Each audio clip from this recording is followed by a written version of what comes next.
When we think of allure, it's easy to picture surface-level traits, a bright smile, a confident posture, or the charm of eloquent speech.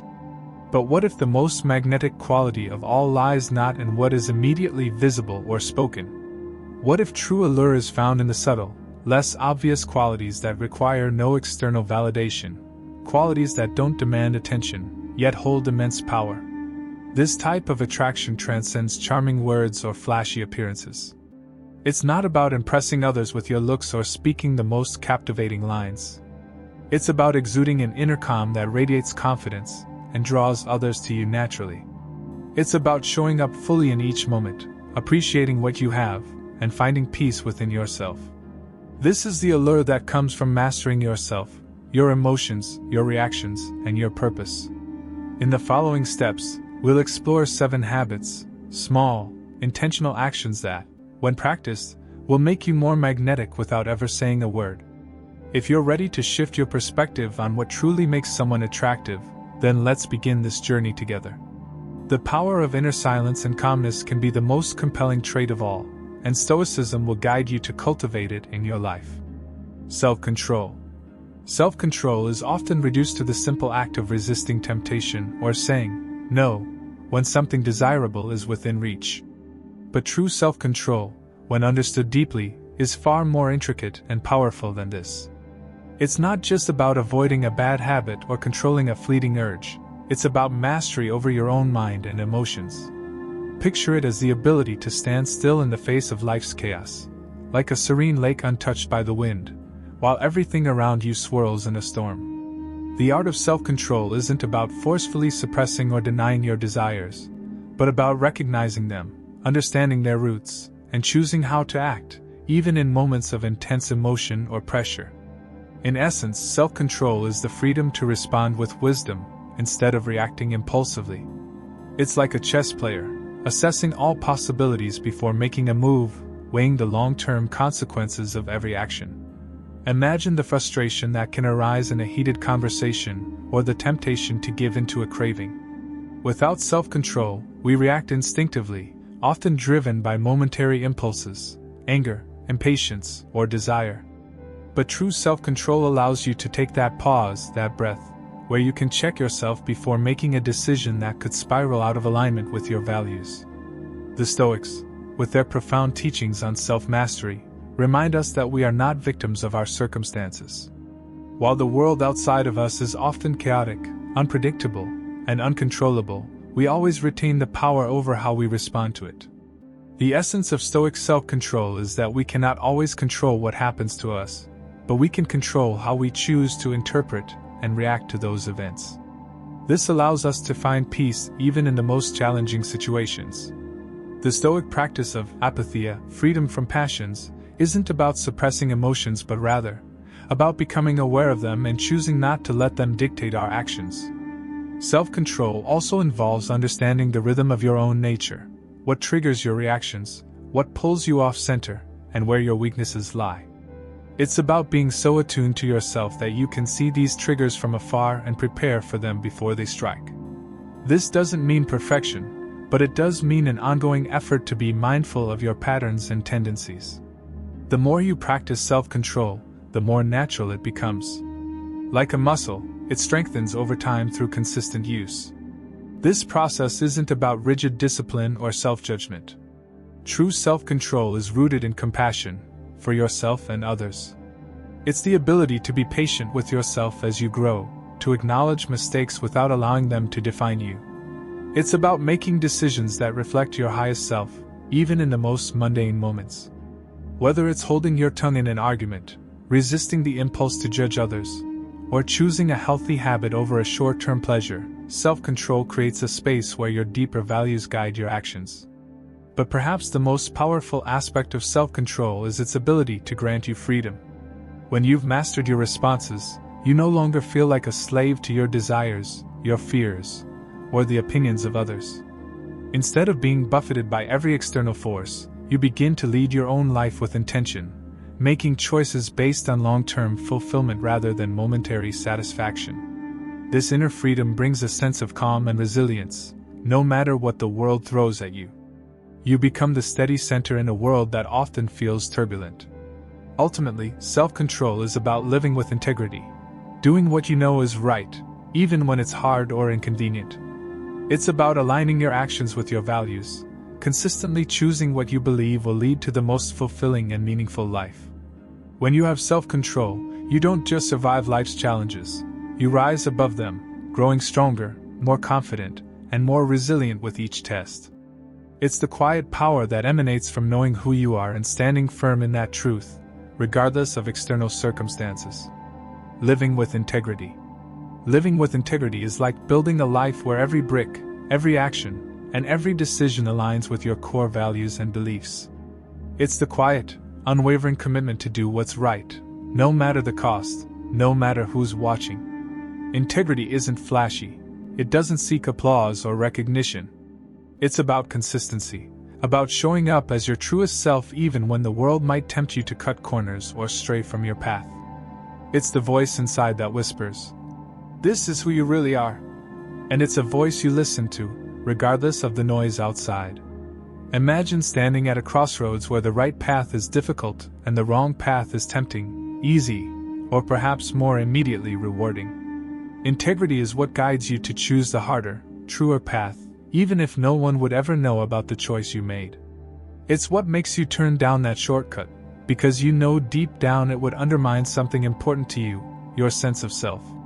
When you live with integrity, your choices are clear, because they reflect your highest values. There's no internal conflict or self-deception because your actions are an authentic extension of who you are. Living with integrity is also about living in harmony with yourself. It's when your actions, words, and intentions match. It's when you're no longer pretending to be someone you're not or acting in ways that conflict with your values for the sake of convenience, approval, or temporary success. There's a peace that comes with this alignment. You don't feel fragmented or split in two, you feel whole. Integrity brings a quiet, inner calm because you know, at the deepest level, that you are living honestly and true to your beliefs. This kind of authenticity can be magnetic. There's a powerful and subtle attraction in someone who operates from a place of integrity, someone who doesn't need to boast or defend themselves because their actions speak louder than words. It's not the kind of attention that comes from force or manipulation, but the kind that draws others in because they sense the sincerity of the person. Integrity builds trust in relationships. People feel safe around those who act with integrity, because they know that they can rely on them, even when it's hard or inconvenient. In the context of leadership, integrity becomes a cornerstone. A leader who operates with integrity inspires loyalty and respect, because their decisions are predictable, fair, and driven by what's right rather than what's easy. They build strong, lasting relationships by being transparent, accountable, and unafraid to admit their mistakes. This kind of leadership creates an environment where others feel empowered to act with the same sense of integrity, knowing that they're part of something bigger than themselves. Living with integrity also means taking responsibility for your actions, especially when they fall short. It's the willingness to admit mistakes, learn from them, and grow stronger because of them. It's about being real, acknowledging both your strengths and weaknesses, and having the courage to make amends when needed. Integrity is a practice, a continual choice to do the right thing, not because it's easy, but because it's true. There's a quiet power that comes with integrity, like a steady light in the darkness. It's not loud or attention-grabbing, but it shines brightly nonetheless. When you live with integrity, you become a person others look up to, not because you seek validation, but because your authenticity speaks for itself. You don't need external approval to know that you're on the right path. Your sense of purpose and self-worth come from within, grounded in the knowledge that you're living according to the highest version of yourself. Ultimately, living with integrity is about leaving a legacy that's built on truth and honor. It's about knowing that, no matter what happens in life, your character will remain unshaken, because you've lived your truth every step of the way. It's the foundation of lasting fulfillment, both in your relationships with others and with yourself. When you walk through life with integrity, you carry a quiet, unshakable strength, a strength that others are naturally drawn to. Humility. Humility is a quiet strength, a soft power that doesn't demand attention but commands respect. It's the art of understanding your place in the world without inflating your worth or shrinking from it. To live with humility is to acknowledge that you are a small piece in a vast, complex puzzle, but a piece that has its own unique value. It's not about diminishing yourself, but about seeing the value in others and recognizing that no one is above or beneath anyone else. Humility is the ability to stand tall without needing to shout about it, and it has a magnetic pull that draws others in, not because of boastful words, but because of the way you make them feel valued, heard, and understood. Imagine being in a room full of people, each trying to assert their importance, each louder than the next, trying to make themselves known. Now, picture one person quietly sitting back, listening, observing, and offering a gentle word when needed. This person doesn't compete for attention, yet when they speak, people listen. They don't seek approval, but their presence creates a kind of warmth and trust that no words could ever achieve. That's the quiet power of humility. It's not seen, but it's felt deeply by those around you. Humility is the willingness to acknowledge that you don't have all the answers and that there's always more to learn. It's about embracing the idea that everyone, regardless of their background or status, has something valuable to teach. The humble person doesn't assume they are the smartest or the most capable in the room. Instead, they are open, curious, and receptive, always learning from others. Humility turns every interaction into an opportunity for growth, making every person you meet a teacher in some way. When you approach life this way, you open yourself to endless learning and endless improvement. Your ego takes a back seat, and you're free to embrace the vastness of the world, its diversity, and its complexity. At its core, humility is also about self-awareness. It's recognizing your own strengths, yes, but also acknowledging your weaknesses and limitations without shame. Humility is knowing that being human means making mistakes, and rather than hiding from them, you face them openly, learn from them, and grow. It's the opposite of arrogance, which is rooted in fear of vulnerability. Humility, on the other hand, is rooted in self-assurance. It's the quiet confidence that comes from knowing you're not perfect, but that's okay because you're constantly evolving. Think of a leader who operates from a place of humility. They don't need to constantly remind others of their authority or superiority. Instead, they lead by example, making decisions based on what is right, not what is easy, and treating everyone with respect, no matter their rank or role. This leader's humility is not weakness, but strength. It inspires loyalty, fosters trust, and cultivates a sense of community where everyone feels valued. The humble leader understands that leadership is not about being at the top of the pyramid, but about lifting others up to their fullest potential. Humility also plays a powerful role in relationships. When you approach others with humility, you create a space for open dialogue, empathy, and connection. Humility allows you to listen without judgment, to offer help without expecting anything in return, and to give space for others to shine without feeling threatened by their success. In a world often driven by competition and comparison, humility is the antidote. It fosters an environment where everyone feels heard, seen, and respected. People are naturally drawn to those who are humble because humility creates an atmosphere of safety and trust, where people can be themselves without fear of judgment. Living with humility isn't about diminishing your worth. It's about recognizing that your value doesn't come from external validation, but from within. It's about letting go of the need to be better than others and embracing the fact that you are enough just as you are, while still striving to grow and learn. Humility is not the absence of strength or confidence. It is their purest form, unshaken by the need to prove or defend. It's knowing that true greatness is not in being seen or praised but in quietly making a difference in the lives of others. In the end, humility is a path to true freedom. It frees you from the weight of ego, from the constant need for validation, and from the fear of not being enough.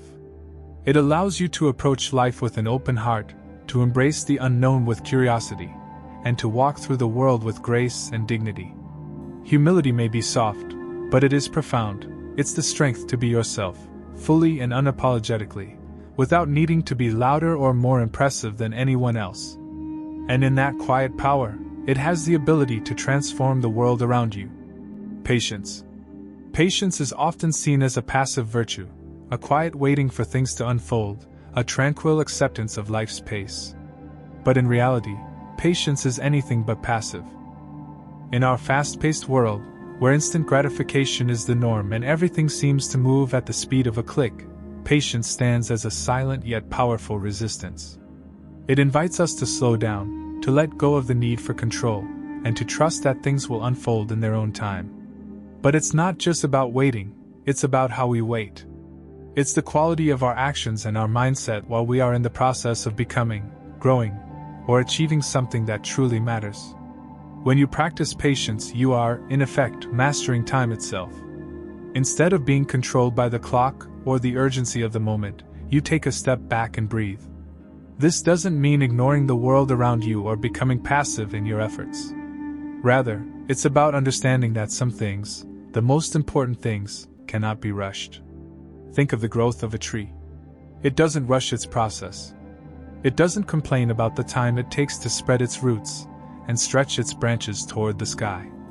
It simply grows, steadily and patiently, trusting the rhythm of life. And in time, it becomes something strong and beautiful. Patience is the force that allows us to stay the course when things get difficult. It is the strength to endure adversity with grace, to keep working, and to keep moving forward, even when the results seem distant or unclear. The Stoic philosopher Epictetus said, "No man is free who is not master of himself." Practicing patience is an essential part of mastering ourselves. It's about learning to manage our impulses, understanding that not every desire needs to be satisfied immediately, and accepting that true progress often comes in small, incremental steps. Consider the example of a sculptor shaping a masterpiece from a block of marble. The process is slow, deliberate, and requires great patience. Each chip of the chisel brings the artist closer to the vision, but it's not a fast or easy journey. If the sculptor loses patience and tries to rush, the result will be a rough, unfinished piece. Likewise, if we rush through life's challenges or force ourselves into a mold we're not ready for, we miss the opportunity to learn, grow, and become who we are truly meant to be. Patience also teaches us how to embrace uncertainty. Life often doesn't go according to plan, and waiting for outcomes we cannot control can feel like an exercise in frustration. But patience allows us to let go of that need for certainty and control. It's about trusting that the pieces will fall into place, even if we can't see the whole picture yet. It's like planting a seed. You don't see the flower instantly, but you trust that the seed, in its own time, will bloom.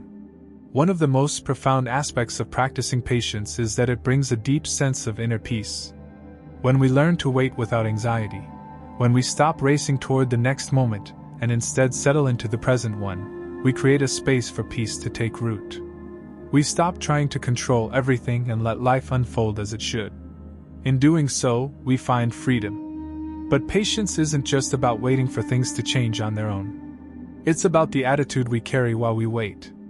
It's about how we choose to respond to life's challenges. Do we meet them with frustration or with calm resolve? Do we complain about the slow pace? Or do we find ways to grow and evolve during the process?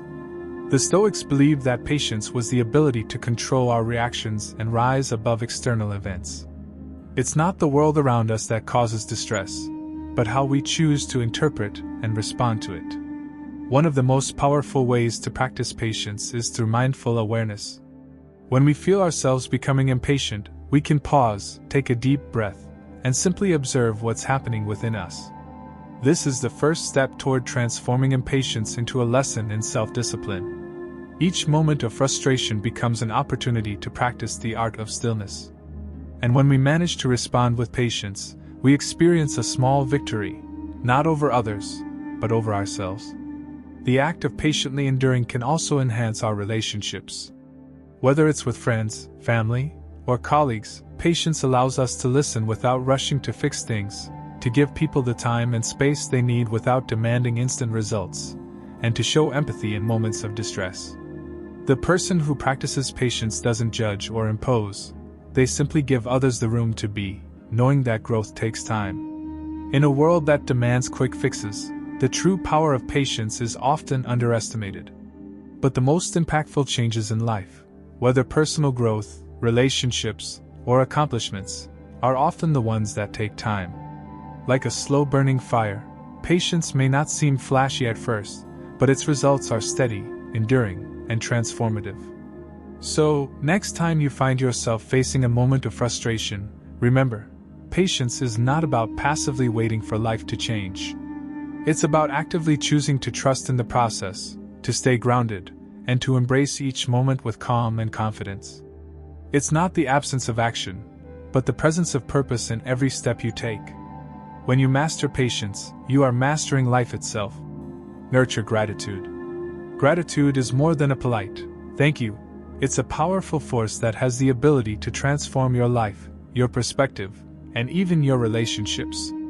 Imagine it as a lens through which you view the world, a filter that allows you to see the hidden treasures in the most ordinary moments.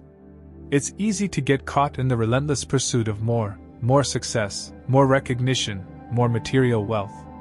But gratitude teaches us that true abundance doesn't come from what we accumulate. It comes from appreciating what we already have, right here, right now. When we nurture gratitude, we shift our focus from what's missing to what's present. Think of a moment when you were consumed with wanting something, only to realize, at some point, that you already had everything you needed. Maybe it was a quiet morning, a good conversation, or a simple meal shared with someone special. In that moment you were rich, not because of the things you didn't have, but because of the beauty and meaning that surrounded you. This is the magic of gratitude. It pulls us out of the noise of longing and centers us in the quiet joy of the present. Gratitude is not just a fleeting emotion, it's a practice. It's like tending to a garden where you intentionally plant seeds of appreciation and water them daily. The more you nurture it, the more it grows. When you start to actively acknowledge the small blessings, the warm sunlight, the sound of laughter, the comfort of a good book or a familiar song, you begin to notice how much beauty exists in the world around you. And as this awareness grows, so does your sense of peace and contentment. Gratitude isn't just about seeing what's good, it's about recognizing the richness of life, even in its imperfections. There's something deeply magnetic about a person who embodies gratitude. This isn't the person who constantly boasts about their accomplishments, or talks about what they have. It's the person who quietly appreciates the little things. When you meet someone who genuinely practices gratitude, you feel an immediate warmth. They don't need to impress you. Their inner peace and contentment are magnetic. They radiate an energy that is calming and inviting, drawing others in without force or effort. Their presence feels like a reminder to slow down, to savor the present, and to acknowledge the gifts that surround us all. Gratitude has the power to deepen relationships, too. When you express genuine thanks to those around you, whether for something small, like a kind word, or something big, like their time or support, you're creating a space for connection and trust. People are drawn to those who express appreciation, because it shows that you see them, that you recognize their value, and that you don't take their presence in your life for granted. Gratitude, in its most profound form, is a silent acknowledgement that life is richer because of the people we share it with. In the Stoic tradition, gratitude is seen as a key to inner peace. It's not about being content with mediocrity or settling for less. It's about finding joy and fulfillment in the present, regardless of what's happening around us. Marcus Aurelius, one of the greatest Stoic philosophers, famously said, "The happiness of your life depends upon the quality of your thoughts." Nurturing gratitude is one of the most powerful ways to elevate our thoughts and, in turn, our entire experience of life. It brings us back to the present moment, reminding us that we already have everything we need to be happy. But nurturing gratitude requires practice. It's about making a conscious effort to pause and reflect on the good in your life, especially in moments of stress or difficulty. It's easy to fall into the trap of focusing on what isn't going well or what's lacking, but in those moments, gratitude becomes a rebellion against negativity. It's a choice to look for the positive, even when things feel heavy. This doesn't mean ignoring the challenges we face. It means acknowledging them while also recognizing the moments of light that shine through the darkness. Gratitude is also an antidote to comparison. In a world obsessed with what others have, it's easy to fall into the trap of envy. But when we nurture gratitude, we shift our perspective from what others possess to what we have. It's a reminder that we don't need to measure our worth against someone else's success. We can find fulfillment by appreciating our own journey, no matter how different it looks from someone else's. The beauty of gratitude is that it's always available to us. We don't need a special occasion, a grand achievement, or an abundance of material things to practice it. All we need is a moment of awareness. It can be as simple as taking a deep breath and feeling thankful for the air in your lungs, or pausing for a moment to appreciate the warmth of a cup of tea in your hands. The more you nurture gratitude, the more you begin to see how rich your life already is. In the end, gratitude is a powerful tool that not only transforms our inner world but has a profound impact on how we interact with others. It opens our hearts, deepens our connections, and invites peace into our lives. When you cultivate gratitude, you not only change how you see the world, you change how the world sees you. You become someone who exudes calm, warmth, and contentment, and people are naturally drawn to that. So, the next time you find yourself caught up in the rush of life, remember to pause and nurture gratitude. It's a practice that, over time, will enrich your life in ways you never expected. Exuding quiet confidence. Exuding quiet confidence is the art of radiating self-assurance without uttering a word. It's a subtle but powerful energy that draws people to you, not because you are loudly proclaiming your worth, but because you are at peace with it. Imagine walking into a room and feeling the shift in the air. You don't need to speak, yet everyone seems to sense your calm, unwavering certainty. That is the magic of quiet confidence. It's the silent force that speaks volumes. In a world that constantly celebrates the loud, the flashy, and the overtly self-promoting, quiet confidence stands out as a beacon of calm strength. It's the kind of confidence that doesn't need validation, doesn't require attention, and doesn't seek approval. It's the quiet person in the corner of a room who somehow commands respect without trying. There is an inner stillness to them, an unshakable sense of their own value that doesn't need to be flaunted. What's fascinating about quiet confidence is that it comes from a deep-rooted sense of self-understanding. It's not a result of arrogance, nor is it a product of constant achievement. Instead, it's the natural consequence of someone who knows who they are, has made peace with their strengths and weaknesses, and no longer feels the need to prove anything to anyone. This kind of person walks through life not trying to outshine others but simply shining because they understand that their worth is inherent. The Stoics, particularly Marcus Aurelius, understood this principle deeply. He often reflected on the idea that true power doesn't come from external validation, but from the control we have over our own thoughts and actions. Quiet confidence, in its essence, is the product of an ordered mind, a mind that isn't swayed by external praise or criticism. It's a calm, centered strength that emanates naturally from within, like the stillness of a lake that reflects the sky without distortion.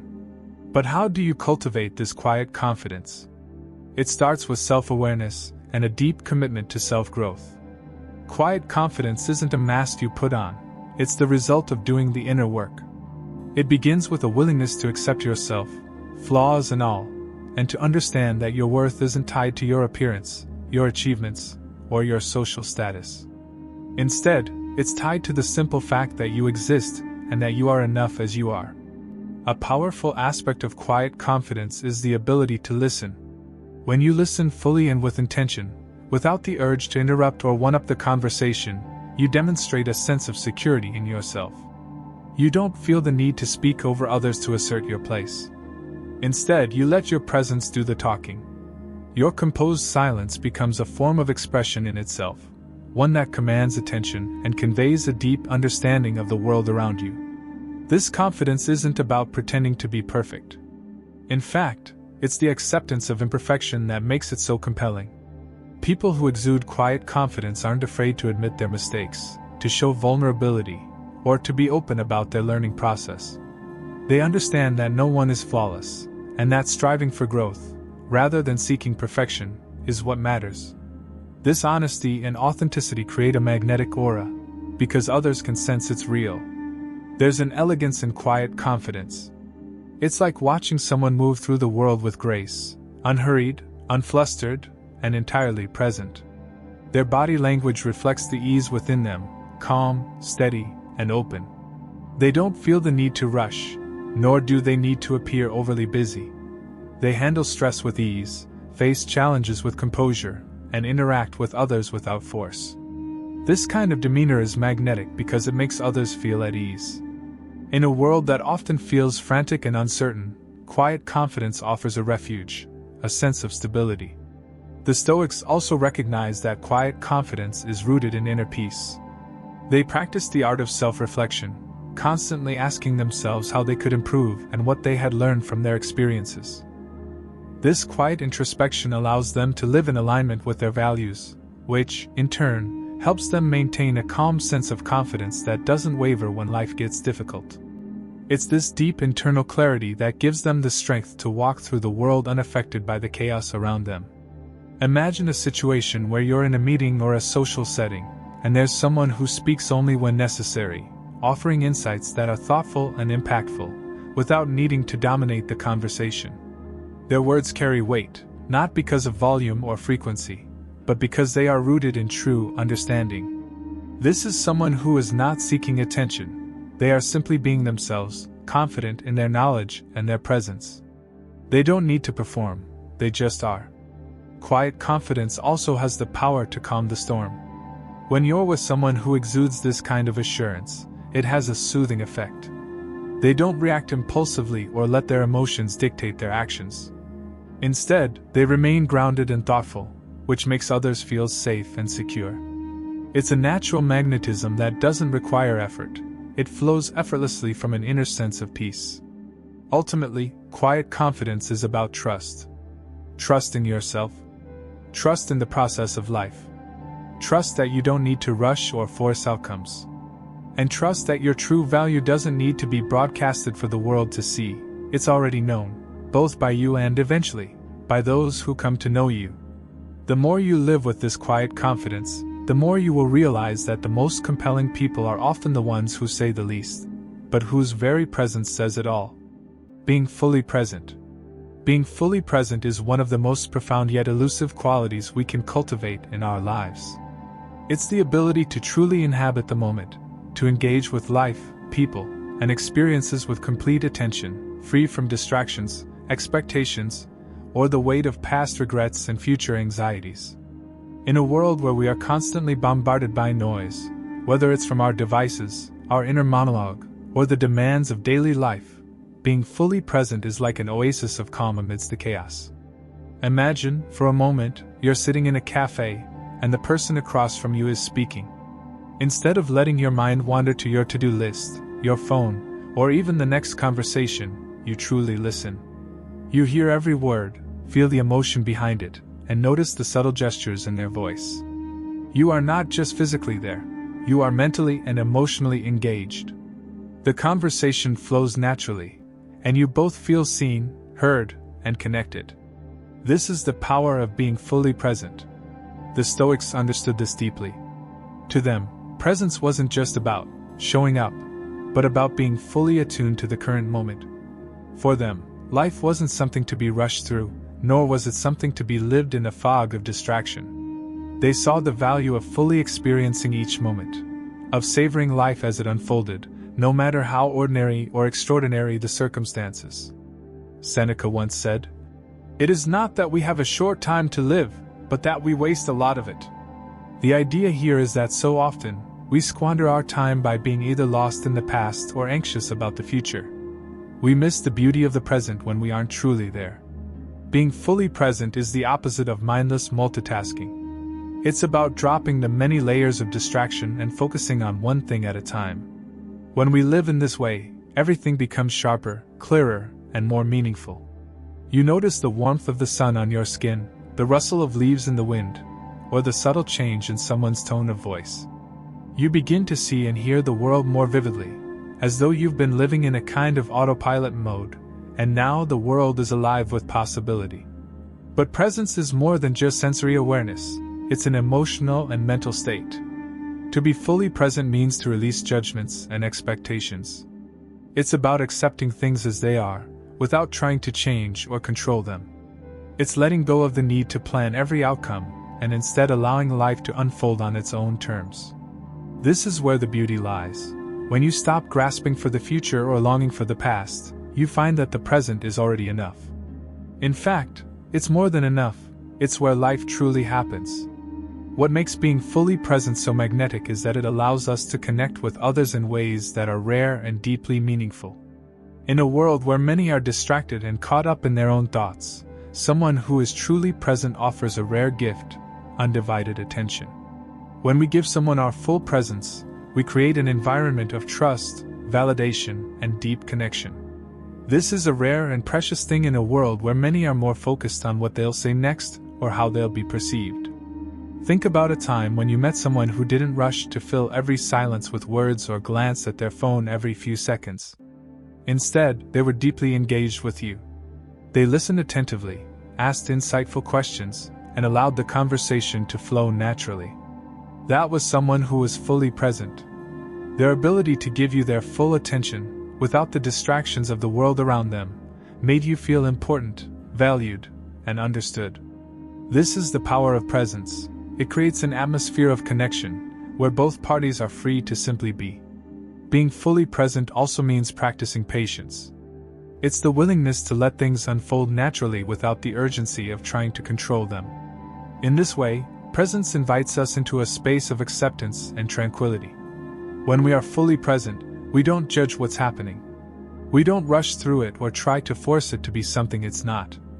Instead, we meet each moment with open curiosity, as if it's the first time we're experiencing it. This concept is so important in the Stoic tradition. The Stoics recognize that to live a peaceful life, we must stop fighting against the flow of the present moment. They understood that we can't control everything around us, but we can control how we respond to it. Being present means fully accepting whatever comes your way, whether it's joy or hardship, without becoming overly attached or disturbed by it. It's about being grounded in what is, rather than constantly reaching for what could be. How can we practice being fully present? It starts with mindfulness, the conscious act of bringing your focus to the here and now. This can be as simple as paying attention to your breath, observing your surroundings without judgment, or engaging with the person in front of you without distraction. It's also about silencing your inner critic and letting go of the need to constantly analyze or judge the situation. Presence means showing up to life exactly as it is, without filters or expectations. The more you practice being present, the more you'll realize that it brings a sense of peace and ease that transcends everything else. You stop being anxious about what's next and begin to appreciate the richness of the present moment. In this space, life feels more fulfilling, relationships feel more authentic, and you become more in tune with your inner self. Imagine a stormy sea, chaotic and unpredictable. Yet within it, there's a calm, steady eye. That eye is the place of presence. While everything around you might be turbulent, when you are truly present, you are anchored in stillness, unaffected by the noise. In this space, you become unshakable, rooted in the present moment, and able to respond to life with clarity and calm. Being fully present is not just a way of engaging with the world, it is a way of being in the world. When you are fully present, you not only connect more deeply with others but also with yourself. The present moment is where life happens, and when you embrace it, you realize that it's all you really need.